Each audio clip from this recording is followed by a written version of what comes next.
So yan, ganda gabi mga idol. So ito yung bagong gawa natin. Race manifold para sa 5BM engine na jug. So yan. Nakakalito kasi sa jug kasi napakarami nilang codes. Mga iba-iba yung itsura ng case nila. So ito pang 5BM siya.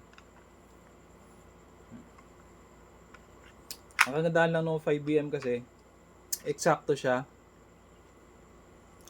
sa V-Force na galing ng CR na dirt bike saka dash. So yan, hindi mo na kailangang mag-port, eksakto to. Yan. So ito yung kaibahan niya sa stock na reed valve. Yan, mas marami siyang petals. So yun. Pero ang note ko lang, recommend ko, huwag kayong gumamit ng fake lalo sa drag, sa racing. Mas maganda pag original lang kunin nyo. So yan. Dati nagre-recommend ako ng ganito pero ngayon pangit na yung mga lumalabas sa Shopee. Hindi na magandang klase yung plastic niya. Pag uminit tong mga to, lumalambot tapos bubuo ka na yan. Tapos mahirap na panda rin. So yan. Pag gusto nyo mas maganda ang performance, syempre original. Mapapansin nyo yung mga original, baka may magbenta sa'yo ng papalabasin ng original. Yung original nito, hindi siya ganitong black. Para siyang gray ang kulay.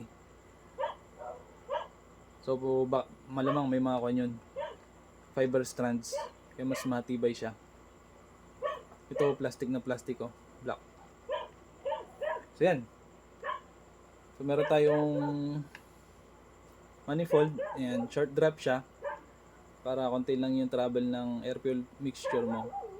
Tapos so bilog na rin to para swabe yung flow niya. Kaya mapapansin nyo yung mga stock nyong ganito, square siya.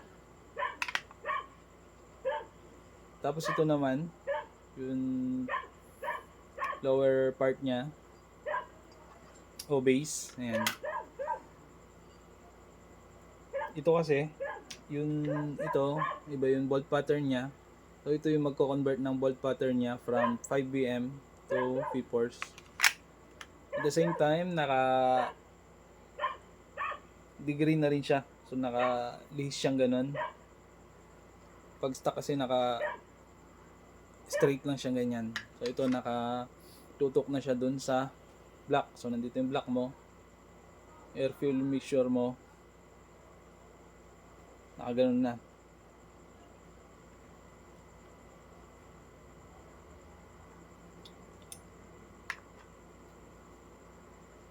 Pag nakakabit siya na ganyan yan.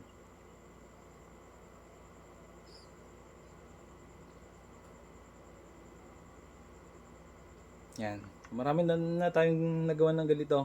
Makikita niyo sa mga racetrack ng mga pag may palaro ang tuti. Check nyo na lang yung design natin. Gusto mo magpagawa, PM lang. Yun.